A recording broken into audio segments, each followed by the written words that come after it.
আজকে ফোনে মায়ের কথা শুনে খুব খুশি হয়ে গেলাম। হ্যালো, নমস্কার, আসসালামু আলাইকুম। আমি তোমাদের রোজিনা। কেমন আছো তোমরা সবাই? আজকে ডিউটি থেকে এসে দেখি রায়ান ঘুমিয়ে আছে, তাই তাড়াতাড়ি জামা কাপড় চেঞ্জ করে ফ্রেশ হয়ে নিলাম। এরপর খাওয়া দাওয়া করে একটু রেস্ট নিলাম। রায়ান উঠে গেছে, ওকে খাইয়ে দিয়ে ওর দাদির কাছে দিয়ে দিলাম। এরপর ব্যাগ ট্যাগ গুছিয়ে আমি রেডি হয়ে নিব, কারণ আজকে যাব বাবার বাড়ি। শ্বশুর বাড়িতে আসা আমার 20 দিন হয়ে গেল, আর মাঝখানে তোমরা তো জানোই আমার মায়ের শরীর খারাপ ছিল, কিন্তু আল্লাহর দয়ায় মায়ের শরীর এখন সুস্থ। মা ফোন করে বলল যে আমার নানা নানি এসেছে রায়ানকে দেখতে।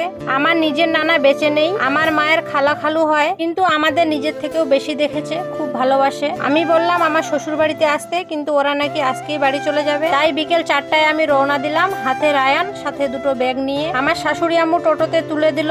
টোটোতে উঠে মাকে ফোন করে দিলাম, তাই মা আমাদের জন্য রাস্তায় এসে দাঁড়িয়েছিল। রায়ানকে পেয়ে তো আমার নানা নানি ভীষণ খুশি। এখানে আমার মাসির ছেলে এসেছে, ওরা মামা ভাগ্নে খেলছে। কিছুক্ষণ সবাই মিলে সুখ দুঃখের গল্প করে নিলাম। সন্ধ্যা হয়ে আসছে, তাই ওরা আর দেরি করবে না। অনেকবার বললাম থাকতে, কিন্তু নানুর কি যেন কাজ ছিল, তাই ওরা বেরিয়ে পড়লো। তাই এখন আমরা ওদের টোটোতে তুলে দিতে আসলাম। প্রায় 1 বছর হয়ে গেল আমার নানু নানি আমাদের বাড়িতে আসেনি, আর আজকেও এসে একটু থেকে চলে গেল, তাই মনটা খারাপ হয়ে গেল। ওদেরকে টাটা বাই বাই করে দিয়ে আমরা এখন আসলাম ছোট কাকুর বাড়িতে। আর এখানে এসে রুহিরাও তো খুশিতে পাগল, ওরা মাসি ভাগনা মিলে এখন খেলছে। আর এদিকে আমার ছোট কাকি আমাকে তরকারি চানাচুর দিয়ে মুড়ি মেখে দিল। এখানে আমাদের রাত 8টা বেজে গেল। এবার আমরা চলে আসলাম বাড়িতে। বাবা এখন আসলো কাজ থেকে, আর নানুকে দেখে রায়ানের আনন্দ ধরে না। নানুর কোলে ওঠার জন্য কেমন করছে খালি দেখো। এখানে আসার আগে প্রথমে ভেবেছিলাম আজকে থেকে কালকে চলে যাব, কিন্তু আসার পর মন পাল্টে গেল, এখন থাকবো কয়েকদিন। আজকের মতো শুভরাত্রি সবাইকে।